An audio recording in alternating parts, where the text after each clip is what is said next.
Fokus. Kekayaan di rumah dipakai, keluarga tidak terurus. Makanya kalau orang sudah tergila-gila, itu memang benar. Namanya tergila-gila, itu mirip yang kayak di RSJ. Tidak bisa mikir. Maka untungnya umat Buddha ini kan punya kesempatan. Saya punya kesempatan mengingatkan Bapak Ibu, yang lalu biarlah berlalu. Waktu sudah berlalu, sekarang peristiwa yang akan datang jangan sampai terulang lagi. Jangan kemudian mengatakan, Bante, luhur dulu, engkong, itu istrinya dulu banyak. Kita kan sudah turunan. Wah, itu zaman dulu engkong kita zaman dulu itu beda. Ya kan, orang dulu kan begitu, orang sekarang beda. Kita juga.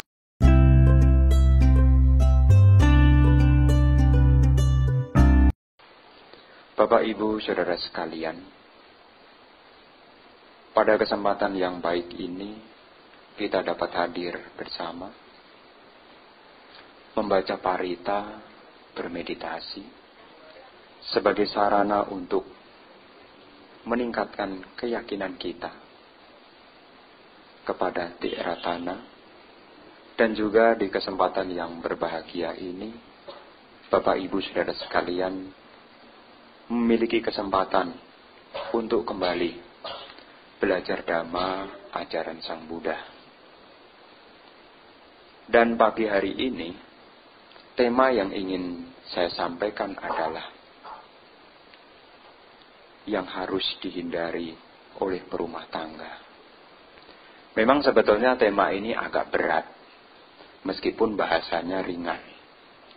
Kenapa demikian? Karena tema ini disampaikan itu, saya sampaikan dengan berat hati. Kenapa? Karena khawatir menyinggung Bapak Ibu yang hadir di sini. Karena 4 hal yang harus dihindari oleh perumah tangga ini, mungkin Bapak Ibu dulu pernah lakukan, atau juga saat ini masih dilakukan. Tetapi sebagai kewajiban moral bagi seorang biku, biku itu punya kewajiban ke dalam, yaitu membina diri, menjaga sila, meditasi, dan terus belajar Dhamma. Tetapi juga seorang biku juga punya tanggung jawab moral kepada para umat, agar umat ini juga memiliki kemajuan batin, bukan hanya sekedar penyokong para biku. Maka seperti apa yang Sang Buddha sampaikan di dalam Sigalowada Sutta, seorang biku itu punya kewajiban. Kewajibannya ada 5 yang patut diberikan kepada perumah tangga. Kita ini juga punya tanggung jawab kepada ibu bapak. Jadi apa yang saya sampaikan nanti itu semata-mata karena saya menjalankan kewajiban saya. Jadi mohon maaf sekali lagi kalau kemudian timbul pemikiran ini Bante kelihatannya garis saya. Tidak. Ini kewajiban saya. Ada 5 kewajiban seorang biku yang harus diberikan. Yang pertama adalah menjauhkan para umat dari hal-hal yang buruk. Yang kedua, mengajarkan kepada umat, utamanya menganjurkan kepada para umat untuk mengembangkan hal-hal yang baik. Yang ketiga, memberikan pelajaran Dhamma yang mungkin belum pernah didengar. Yang keempat, menjelaskan apa yang masih diragukan ini supaya menjadi terang. Dan kewajiban yang kelima adalah menunjukkan jalan menuju pembebasan. Dan pagi hari ini apa yang saya sampaikan adalah mengajarkan kepada bapak dan ibu untuk menjauhkan diri dari hal-hal yang buruk. Bapak Ibu Saudara sekalian, Mengapa demikian? Karena zaman sekarang sudah berbeda dengan zaman dulu. Zaman sekarang sudah zaman teknologi, informasi, komunikasi. Hampir semua orang, hampir semua kalangan, tidak hanya di desa, tidak hanya di kota, hampir di seluruh penjuru dunia, semua sudah terkena dampak dari teknologi, informasi, dan komunikasi. Disingkat menjadi IT. Saya yakin Bapak Ibu juga sebagai pengguna teknologi, informasi, dan komunikasi. Karena teknologi dan informasi ini tidak bisa dihindarkan. Justru kalau kita tidak memahami teknologi, informasi, dan komunikasi, kita dibilang orang jadul. Makanya biar kelihatan tidak jadul, maka kan kemana-mana bawanya smartphone. Kalau dulu itu hanya yang bisa untuk panggil dan SMS, sekarang agak smart sedikit. Tapi saya harapkan juga para umat juga smart juga. Karena alat yang digunakan ini adalah alat smart. Kita yang menggunakan juga harus smart. Harus punya kecerdasan. Karena kalau tidak punya kecerdasan, ini akan membawa kepada keruntuhan. Keruntuhan itu bisa terjadi di zaman saat ini. Ini juga kalau tidak hati-hati menggunakan teknologi informasi komunikasi. Kenapa? Zaman sekarang memang mudah, Bu, Pak. Kalau kita pengen ngobrol dengan teman, kawan, dulu itu harus tatap muka. Sekarang, yang penting cukup punya kuota. Kalau tidak punya kuota, tidak apa-apa. Cari wifi yang gratisan. Sudah bisa ngomong. Jadi sekarang komunikasi sudah tidak dibatasi lagi. Jarak yang jauh menjadi dekat. Bahkan yang semestinya lama menjadi singkat. Karena ada umat itu anaknya di Jepang. Saya tanya, kalau kangen sama anaknya bagaimana? Oh Bante, sekarang sudah ada Skype. Jadi gampang bisa lihat apa yang sekarang. Oh tidak mungkin bohong, sudah kelihatan. Itu sisi positifnya. Sisi negatifnya tentu ada. Namanya ngobrol tanpa batas, tanpa waktu, ada saja. Malam semakin malam, larut semakin larut. Timbulnya kenangan-kenangan. Dan zaman sekarang juga informasi juga kuat. Kita kemana-mana tidak usah lagi bertanya. Kalau dulu ungkapannya malu bertanya, sesat di jalan. Kalau sekarang tidak usah bertanya, cukup punya kuota. Jadi kalau Bapak Ibu pergi ke tempat yang asing, Bapak Ibu tidak mungkin tersesat. Karena dengan mudah Anda klik masukkan daerahnya, pasti sampai. Bukan hanya melihat peta, bahkan Anda dituntun. Salah ke kanan Anda diomelin. Turn live, dia teriak-teriak begitu. Karena zaman sekarang ini memang ya informasi begitu kuat. Tapi sekali lagi Bapak dan Ibu, dunia sekarang ada di genggaman Anda. Karena teknologi, informasi, komunikasi, semua ada di tangan Anda. Persis seperti hukum karma. Kita yang pegang kehidupan kita. Kalau kita tidak hati-hati memegang kehidupan kita, kehancuranlah yang akan kita rasakan. Mudah, tapi di balik kemudahan itu, justru ada sisi yang lainnya.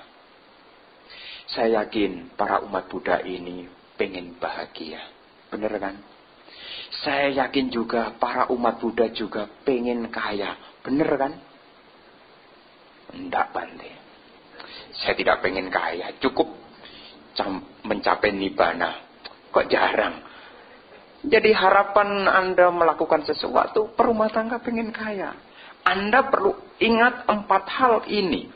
Supaya kekayaan Anda bertambah, kebahagiaan Anda juga bertambah. Kenapa Bapak dan Ibu mengingat ini? Karena apa yang saya sampaikan ini, 4 hal yang harus dihindari ini, dalam bahasa Dhamma disebut sebagai apaya muka. A itu artinya tidak. Paya itu senang. Apaya berarti tidak menyenangkan. Muka itu pintu. Jadi 4 hal ini membawa ke pintu ketidaksenangan. Makanya ada istilahnya itu apaya bumi. Apaya bumi itu alam menyedihkan. Apaya muka adalah pintu yang bisa membawa kepada ketidakbahagiaan. Jadi kalau Bapak dan Ibu, ya mungkin suatu saat namanya orang ini kan ya kena perubahan. Gunung Agung di Bali aja bisa meletus, anicca. Sekarang bilangnya kuat, lama-lama mana tahan, anicca. Tapi meskipun Anda digoda, Anda mesti ingat dan Anda catat apa yang saya sampaikan di pagi hari ini. Kalau perlu, lembarannya dibawa pulang. Sebagai warning. Kalau Anda melanggar pasal ini, siap-siap kena ketidakbahagiaan. Apa yang pertama yang harus dihindari? Ini ada 4. Jadi sekali lagi mohon maaf bukan nyinggung. Ya, kalau pas kebetulan segeralah berubah. Kenapa? Waktu tidak akan kembali. Meskipun peristiwa bisa diulang kembali. Waktu tidak akan mundur. Meskipun peristiwa dapat diundur-undur. Maka sekarang waktunya bagi kita untuk belajar. Supaya menjadi lebih baik dari hari ke hari. Anda bisa lihat di dalam catatan ini. Ada 4 hal Sang Buddha sampaikan. Apa yang harus dihindari? Yang pertama adalah apa? Yang pertama apa? Yang pertama apa? Seseorang yang suka menggoda wanita. Kalau Anda sampaikan ragu-ragu, ada kemungkinan Anda pelakunya. Habis susah mengakui. Apa yang pertama? Seseorang yang suka menggoda wanita. Itu merupakan salah satu penyebab kemunduran. Maka contohlah seperti halnya perjuangan Bodhisatta. Perjuangan seorang Sama Sambuddha. Sebelum menjadi Sama Sambuddha, beliau menjadi salah satu figur orang yang setia. Siapa pasangan dari Pangeran Siddhartha? Ya saudara. Ya saudara itu adalah figur dari orang yang bisa dijadikan panutan. Dari kelahiran ke kelahiran, dia selalu bersama. Suka duka selalu bersama. 4 asangkaya kapa, 100.000 kapa. Waktu yang tak bisa dihitung dengan kalkulasi. Dia selalu gunakan dalam kebersamaan. Apa yang terjadi? Kebahagiaan menjadi milik bersama. Sama Sang Buddha, pertapa Siddhartha menjadi Buddha. Ya saudara, menjadi bhikkhuni dan mencapai arahata. Tingkat kesucian yang paling tinggi. Bukan semata-mata pertapa Siddhartha meninggalkan keluarga kemudian tidak peduli. Tidak. Semua keluarga beliau, semua tercerahkan. Raja Sudodana mencapai arahat. Ya saudara mencapai arahat. Rahula mencapai arahat. Saudara-saudaranya banyak yang mencapai tingkat kesucian. Maka figur ini perlu dijadikan contoh teladan bagi bapak dan ibu saudara sekalian. Sebagai perumah tangga, milikilah kesetiaan. Kesetiaan terhadap pasangan hidupnya. Kalau dalam Dhamma itu disebut iti duta, menggoda seseorang yang suka menggoda wanita. Bu, Pak, Sekarang itu yang goda bukan hanya laki-laki. Sekarang juga sudah emansipasi. Tidak mau ketinggalan. Perlu Anda ketahui, penderitaan akan bertambah. Jadi kalau dulu mungkin punya kebiasaan ini, sekarang yang ada setialah. Yang ada sekarang setialah. Kalau orang yang setia dengan pasangan hidup, itu diibaratkan seperti pertapa dalam keluarga. Artinya, dia tidak tergoda meskipun digoda. Kalau seorang biku ya pasti pertapa. Tapi kalau perumah tangga yang setia, itu setara seperti halnya pertapa. Mesti digoda oleh aroma yang wangi, tahan diri. Meskipun mendengar suara yang lembut, tahan diri. Modelnya kayak model Bante aja. Jadi meskipun digoda tetap tahan diri. Tetap mengatakan saya tetap yang di rumah. Meskipun saya pergi-pergi jauh, hati saya tetap di rumah. Saya pikir umat Buddha mesti begitu. Yang belum punya pasangan, yang sudah punya pasangan, karena suatu saat kita akan bertemu dengan pasangan. Suatu saat. Tapi kapan? Tidak tahu. Suatu saat pasti ketemu.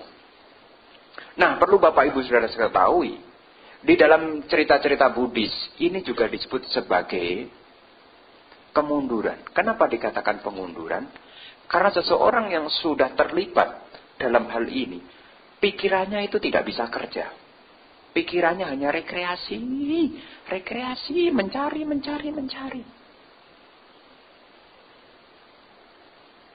Tetapi kalau kita punya pengertian yang benar, meskipun ada hal yang bagus, meskipun diajak reuninan, ya, kapan hari itu saya punya tetangga, itu yang ada di daerahnya mana tidak usah saya ceritakan, ini contoh yang tidak usah ditiru. Semua bermula dari reuni. Namanya reuni itu lama tak berjumpa, kemudian bikin acara reuni. Namanya reuni itu kan saling menunjukkan keakuan. Ini loh saya sekarang sudah jadi. Meskipun yang belum jadi, pura-pura seperti sudah jadi. Jadi pakaiannya rapi, handphonenya juga baru. Wah, mulai ngobrol-ngobrol yang dulu teman SMA, ya. Wah, ngobrol pertama ngobrolnya di WA grup reuni. Lama-lama mulai ke japri. Saya tanya, japri itu apa? Saya cari itu, japri itu apa? Saya Google itu. Karena saya tidak tahu japri itu apa. Itu gara-gara japri berarti. Japri itu namanya siapa gitu. Ya namanya saya juga kurang informasi, saya cari. Karena apa-apa kan sekarang bisa dicari kan. Japri. Oh, jalur pribadi. Oh, jadi pribadi itu personal dengan personal. Nah, disinilah awal. Maka bapak dan ibu kalau reuninan, anak istrinya dibawa. Ya, kalau reuninan anak istrinya dibawa. Kenapa ini penting? Mungkin Anda guyon, itu sepele Banti. Ini masalah serius. Masalah serius. Karena zamannya sekarang teknologi informasi. Banti dia itu baik loh. Banti tidak pernah keluyuran. Iya, orangnya tidak pernah keluyuran. Tangannya ini.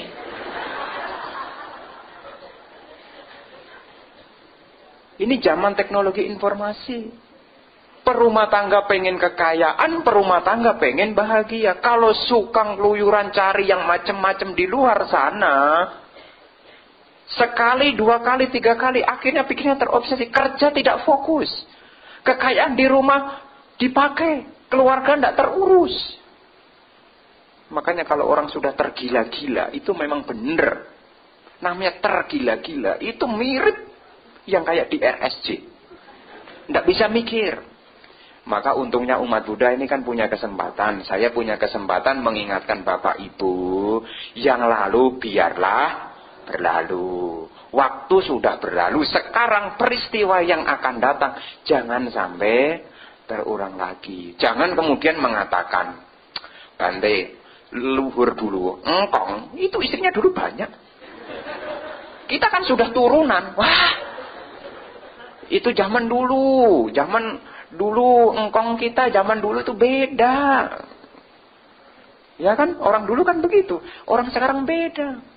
Kita juga bukan kaisar yang harus cari selir-selir lagi. Bukan, kita orang biasa.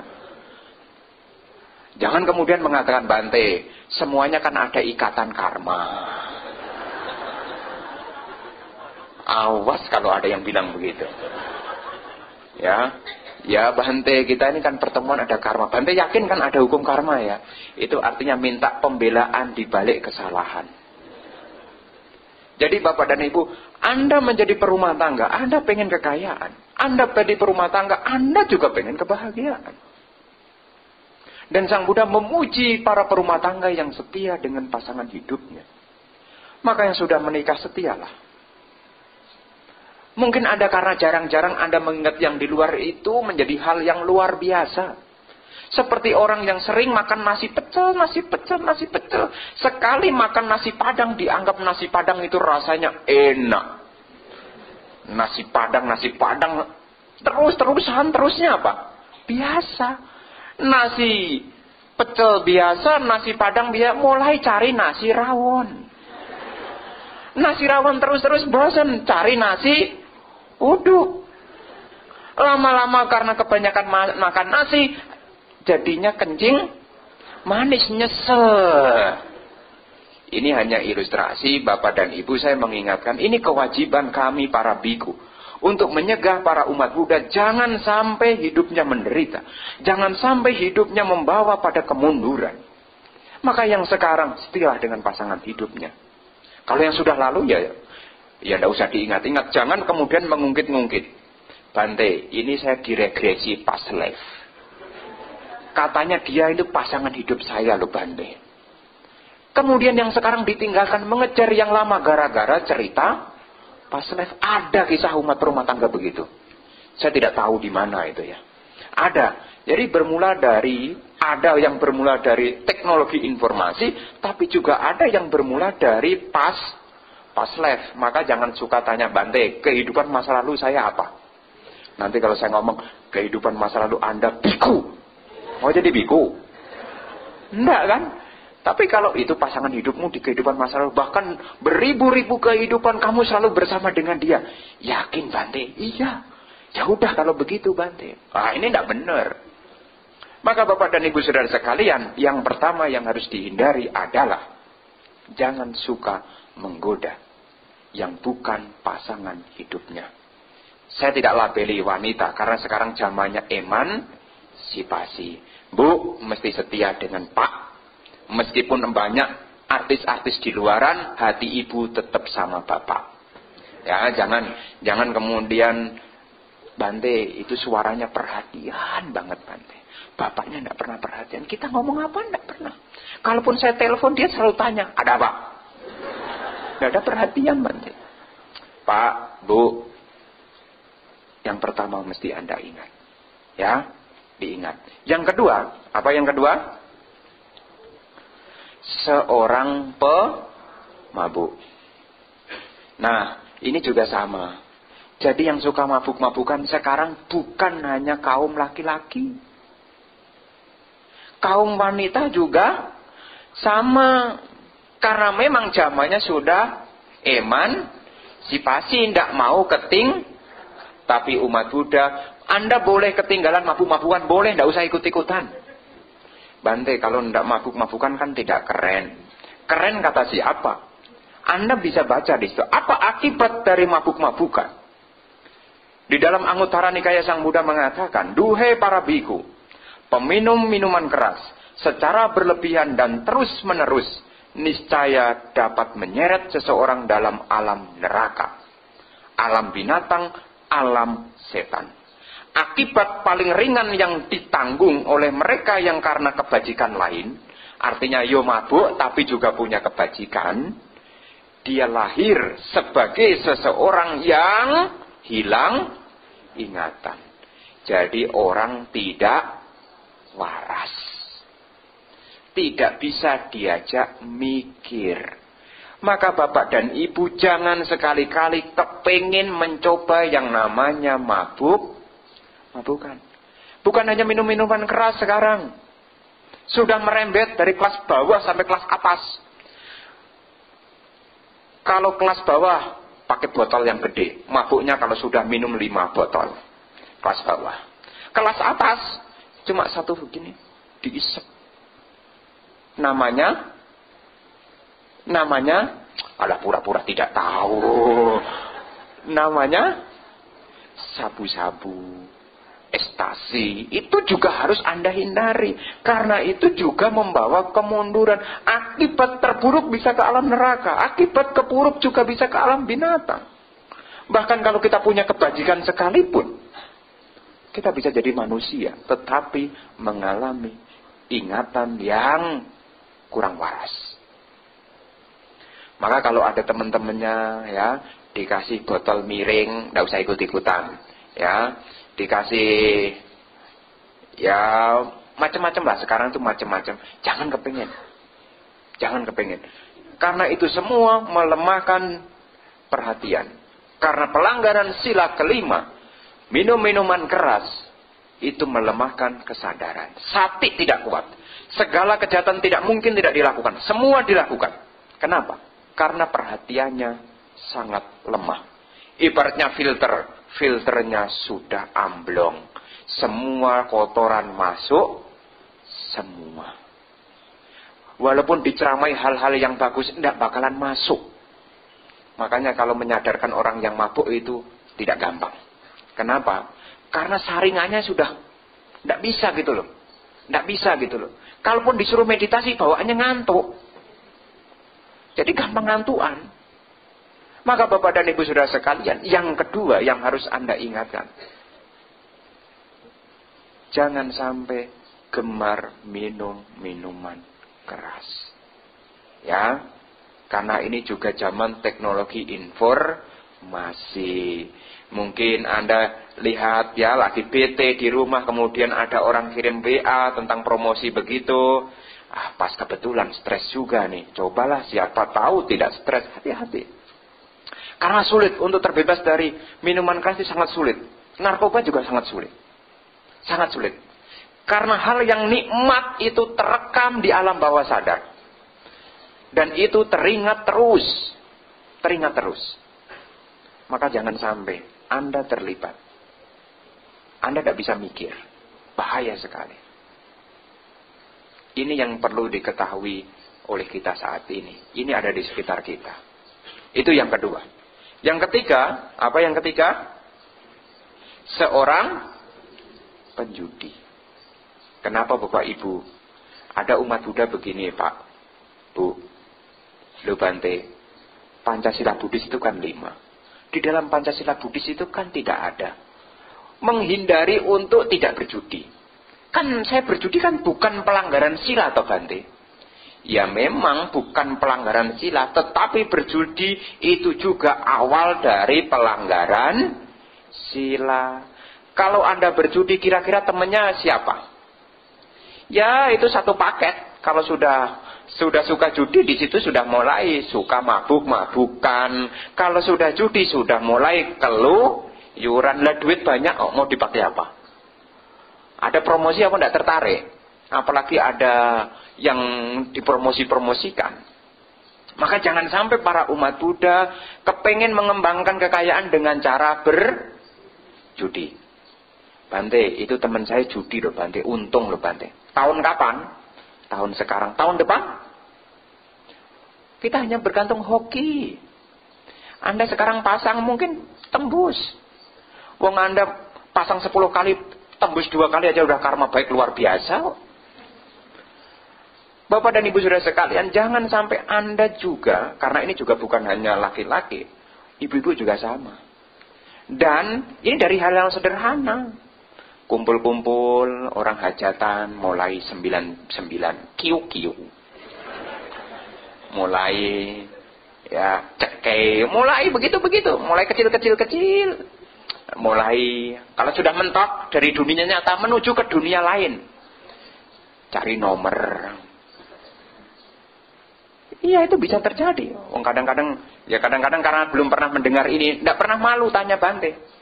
Bante semalam meditasi di gunung itu, Bante ketemu apa? Kelihatannya tampaknya dia mau ditafsirkan itu. Maka Bapak dan Ibu Saudara sekalian, ini juga harus dihindari. Jadi jangan sekali-kali Anda berjudi. Karena orang Indonesia sangat kreatif. makan manggis, itu buntutnya bawahnya dipangkas, itu pakai tebakan, isinya berapa? Ya kan? Jadi isi 5 apa isi 6, saya bukan ngajari loh ya. Ini dipakai gitu loh, kreatif. Kalau manggis kurang 5, jadi ngitungin 1. Jadi sangat kreatif gitu loh. Jadi apapun itu bisa. Karena otak pikirannya sudah isinya adalah judi. Jadi balapan nonton TV itu kan ada GP. Itu kan cuma nonton orang balapan motor. Itu aja dipasangin ya, kreatif gitu loh. Bahkan bisa jadi bantai ceramah berapa menit, bisa dipasangin juga itu. Saking kreatifnya, habis. Saking kreatifnya, tadi mulai jam sekian, nanti berapa ya? Oh, 10.39 menuju 10.30, angka serinya jadi berapa? Kadang-kadang saking mentoknya, itu semua jadi. Maka Bapak dan Ibu menjadi tidak waras. Orang waras menjadi tidak waras. Kekayaan yang ada menjadi susut. Maka kalau orang judi menang jadi raja, kalau kalah, tidak ada guna. Kalau menang jadi raja, semua akan puji-puji. Oh bos, menang. Kalau kalah, tidak ada guna.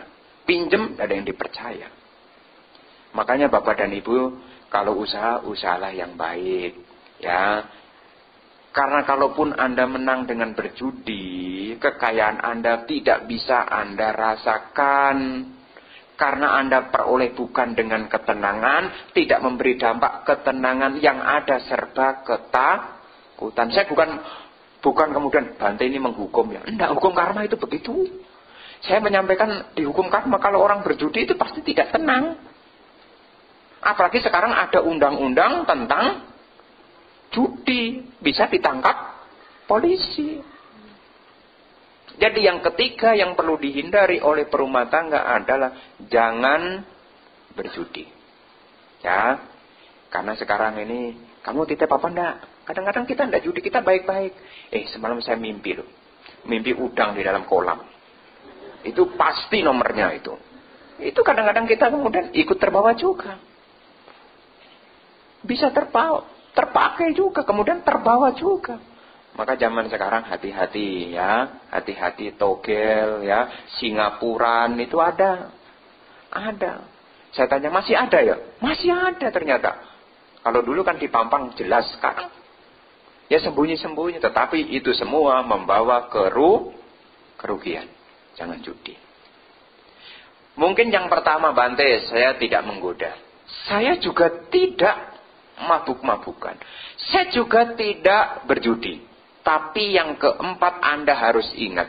Meskipun Bapak tidak berjudi, tidak mabuk-mabukan, tidak suka menggoda. Tapi kalau yang keempat Anda lakukan, yaitu bergaul dengan sahabat yang salah. 3 hal tadi bisa tertularkan. Dulu Anda orang baik. Kalau setiap hari Rabu, Kamis, Jumat ikut meditasi dulu. Sebelum kenal teman-teman yang buruk. Rabu, Kamis, Jumat rajin meditasi. Karena salah pergaulan, meditasi sudah jarang. Yang ada sudah mulai mikir berjudi.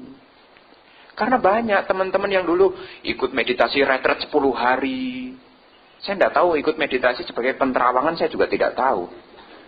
Tapi perlu diingat, meskipun Anda tidak mabuk-mabukan, meskipun Anda tidak menggoda, meskipun Anda tidak berjudi, tapi yang keempat yang perlu Anda antisipasi, jangan sampai bergaul dengan teman-teman yang salah. Dalam bahasa Dhamma namanya papa mita. Papa itu artinya buruk. Mita itu adalah teman. Jadi teman yang buruk.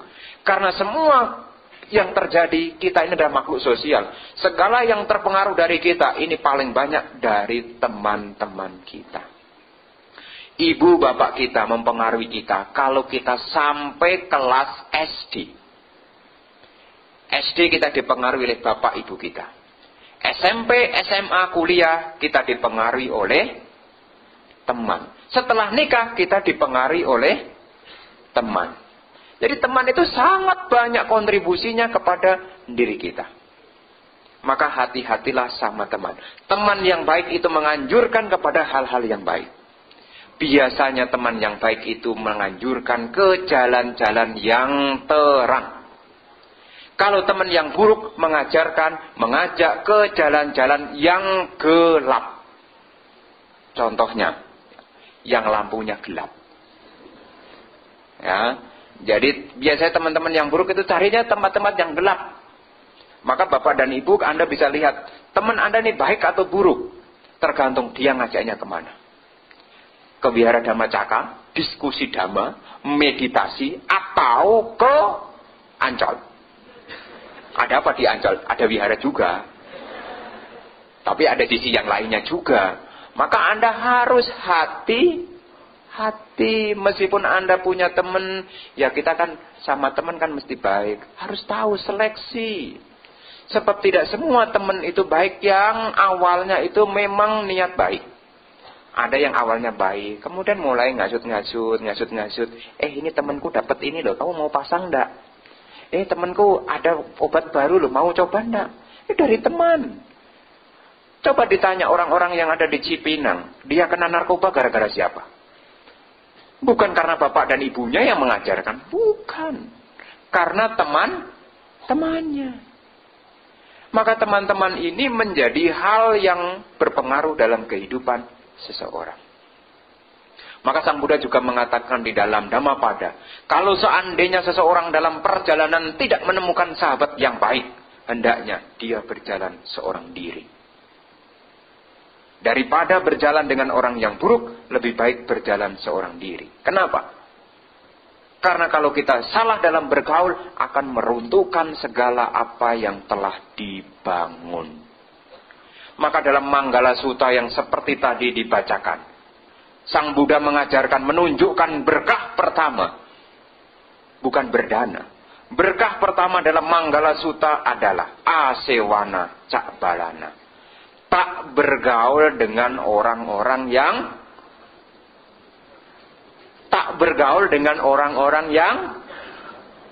tak bijaksana, artinya teman-teman yang buruk. Kenapa diletakkan di paling depan? Karena itu menjadi pintu pembuka.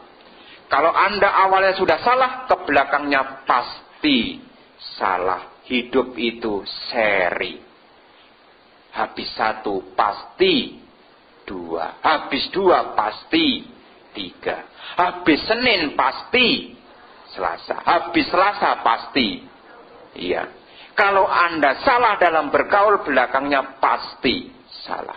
Maka Sang Buddha mengatakan, tak bergaul dengan orang-orang tak bijaksana, itu menjadi berkah yang nomor satu. Pembuka. Maka karma baik, kalau kita punya kalyana mita, sahabat yang selalu mengingatkan kita. Namanya sahabat baik itu mau berkata jujur dikala kita mengalami kesalahan. Bukan hanya menyanjung di saat kita sedang dalam posisi atas. Itu sudah biasa. Teman yang baik adalah selalu membangkitkan motivasi untuk dari hari ke hari menjadi lebih baik. Jadi apa yang saya sampaikan di minggu hari ini, saya mengingatkan kepada Bapak Ibu Saudara sekalian, jangan sampai 4 hal ini Anda jejaki. Ya, jangan sampai Anda menjadi pelaku sejarah ini. Misalnya jelajah pertama itu kayak saya, kedua kayak saya, ketiga kayak saya, keempat kayak saya. Saya semua Bante, siap-siap.